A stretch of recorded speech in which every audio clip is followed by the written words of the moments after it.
साम्राज्य न्यूज, सामान्यांचा असामान्य आवाज। मध्य रेल्वेच्या सोलापूर विभागात कामगार क्रीडा महोत्सवाचे उद्घाटन। मध्य रेल्वे इन्स्टिट्यूट सोलापूर व डिव्हिजनल स्पोर्ट्स असोसिएशन सोलापूर यांच्या संयुक्त विद्यमाने आयोजित रेल्वे कामगार क्रीडा महोत्सवाचे शानदार उद्घाटन करण्यात आले। सोलापूर रेल्वे विभागाचे विभागीय व्यवस्थापक नीरज कुमार दोहरे यांच्या शुभ हस्ते करण्यात आले। या कामगार क्रीडा महोत्सवाचे आयोजन मध्य रेल्वे सोलापूर विभाग गेल्या 15 वर्षापासून पुरुष व महिला कामगार यांच्यासाठी आयोजित करण्यात येत आहे। या क्रीडा महोत्सवात क्रिकेट, व्हॉलीबॉल, कबड्डी, थ्रोबॉल, रस्सीखेच, बॅडमिंटन, बिलियर्ड, कॅरम, बुद्धिबळ, ॲथलेटिक्स या क्रीडा प्रकाराबरोबर इतर खेळाचे आयोजन करण्यात आले आहे।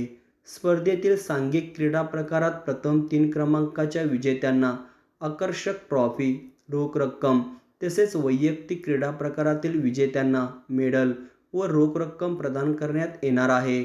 या शानदार उद्घाटन प्रसंगी नारायण तालीम यांच्या आकर्षक लेझिम व साहसी क्रीडा प्रकाराची प्रात्यक्षिके सादर करण्यात आली। कार्यक्रमाचे सूत्रसंचालन सुदेश मालप यांनी केले। या प्रसंगी सोलापूर रेल्वे विभागाचे अप्पर रेल्वे विभागीय व्यवस्थापक शैलेंद्र सिंह परिहार, सोलापूर रेल्वे विभागाचे नूतन क्रीडा अधिकारी वरिष्ठ विभागीय वित्त व्यवस्थापक शीतल वाली, वरिष्ठ विभागीय वाणिज्य व्यवस्थापक योगेश पाटील, NRMUचे सचिव सजी जेकब, SC/ST युनियनचे झोनल सचिव TV वाघमारे, मध्य रेल्वे इन्स्टिट्यूटचे सचिव किशोर पिले, खजिनदार विक्रांत पवार, क्रीडा सचिव ऋषिकेश येरगल यांच्यासहित रेल्वे इन्स्टिट्यूटचे संचालक व विविध युनिटचे पदाधिकारी व सोलापूर रेल्वे विभागातील विविध डिपार्टमेंटमधील कामगार खेळाडू मोठ्या संख्येने उपस्थित होते।